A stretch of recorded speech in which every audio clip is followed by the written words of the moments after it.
So what do dentures and the moon have in common? They both come out at night because old people take out their dentures. Perfect.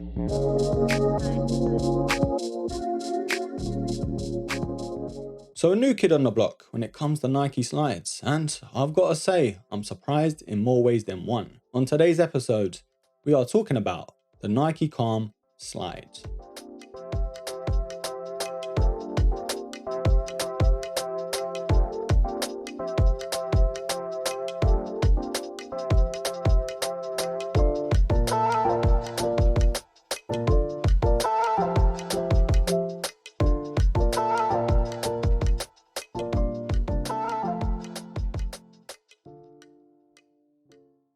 Now let's get the elephant out of the room first. Of course, these look near enough identical to the Yeezy slide. And I did mention in the podcast I wasn't going to make comparisons, but I just couldn't help it. And the only comparison I can make is in how they look, because the comfort is nowhere near on that level. And I might actually make a whole in-depth comparison video, so keep an eye out for that. This review though, we are going to focus solely on this slide. Now I was very excited to get this slide, I can't lie to you, but at the same time I was so disappointed when I put these on foot. The way they looked, and for the price as well at £45, I expected so much more. Of course, like any sneaker or even slide, they may soften up over time as you wear them, but these are such a heavy slide to have on foot, especially if you're wearing these in a hot, humid environment. And bruh, right now in London, I am sweating buckets. So it's gonna feel like a leg workout when you're wearing these, especially by the pool or even at the beach. And I feel like Nike are sort of aiming for that crowd. I don't think this is nowhere near a lifestyle slide. Now, yes, this is my initial thoughts on this slide and it may change over time. But anyway, with that little waffle aside, let's start off with the box first, like we always do. Now this box is as minimal as it gets. The only thing really worth mentioning is that mini Nike swoosh on the lid, which is actually see-through. But honestly, nothing else to talk about with this box. It is pretty plain. But being a women's slide, on this box it does say women's Nike Calm slide, and the official colorway is Sesame. Now since the initial release to this slide, they did actually release a men's sizing, and at the time of getting these I couldn't find them anywhere. But we'll leave some purchase links down below just in case you are after these. And if you're looking to pick these up, of course you're thinking about the sizing. Now I could only get an 8.5 in my size, and as you can tell from the B-roll, they do fit, but there's not enough room for my liking. I've always kind of said it, when it comes to slides, I need a little wiggle room just to feel more comfortable. And yes, Billy, I know, as you wear them in, they might loosen up over time. But I feel like if I went true to size in a UK 9, they would have been perfect. So if I can offer any advice, I would go true to size with these. And for all the wide footers out there, I would go half a size up. So waffling aside, let's have an up close and personal look to see what all the fuss is about. Now of course, the standout feature in my opinion is that Nike swoosh on the lateral side. I feel like Nike had to do something to separate it even more from a Yeezy. And if you ask me, they've done a little too much in terms of their own branding. But I guess they had to do something if they didn't want to get sued. But to my knowledge, this slide is mainly made of foam, and it is nowhere near as comfortable as I first thought. This color though did stand out from the crowd, and I know there were a few other colors, but this one for me just did it. But as we go to where our foot would sit, it does have a lot more grip compared to your regular slide. Say these get wet, you need that sort of traction in where your foot sits, and that looks like what the ridges are for. Of course, towards the back where you would call the insole, it has that Nike swoosh there, and just inside of where the bridge is, very similar to a Yeezy slide, we have that Nike brand in there, which does actually say designed in Oregon and made in Indonesia, and also the American and women's sizing. Now one thing that adds so much weight to the slide, it is that outsole. Now it does look like it does the job in terms of grip, and especially if you're wearing these in sort of wet conditions, these will save you. But I won't lie to you, this is one of the most ugliest outsoles to any slide that I've seen, and the weight that this adds, honestly, it wasn't worth it. Now listen to this, how stiff this actually is.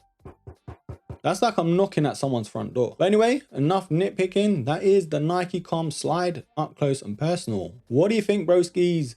Now's the time to decide anyways, whether these are a buy or a buy. Now, like all the reviews on this channel, I have to be honest, I was expecting so much more with this slide. The way it looks, for the price point as well, I think it's a nice sweet spot. When you see the likes of Yeezy slides, even the Air Max 1 slides as well, going for near enough 60 to 70 pounds. Sitting at 45 quid, I could actually recommend these to people. But one thing that's holding it back from being such a nice slide is the comfort. Honestly, these are so stiff out of the box, and I've never had that problem with a Yeezy slide, for example. So if you're looking for that alternative, I would actually go for a Nike Asuna. Honestly, 9 months out of the year, they are my go-to slides. Although I have to switch them out for a Nike Victory 1 or a Nike Benassi slide just because they get too damn hot. But if you're looking for the comfort, the Nike Asunas do have you covered, and they go for roughly the same price. And yes, I know, I've said it already, these may get more comfortable over time once you've worn them in. But when you're spending 45 quid on a slide, you don't want to have to worry about that. You just want to have to pay your money and wear them. So if you're looking for a comfy lifestyle slide, I wouldn't go looking at these. But if you want something that looks good by the pool or even the beach, then these could be a winner. But of course, always try before you buy if you can. But in my honest opinion, broskies, I have to give these a buy. Now, I don't do this often, but I just have to be honest with you. I just think that outsole holds the sneaker back in more ways than one. The lack of comfort and the weight. But anyways, broskies, I want to know what you think. Is this one you're looking to add in your collection? Or is this an absolute miss? Leave it all down below,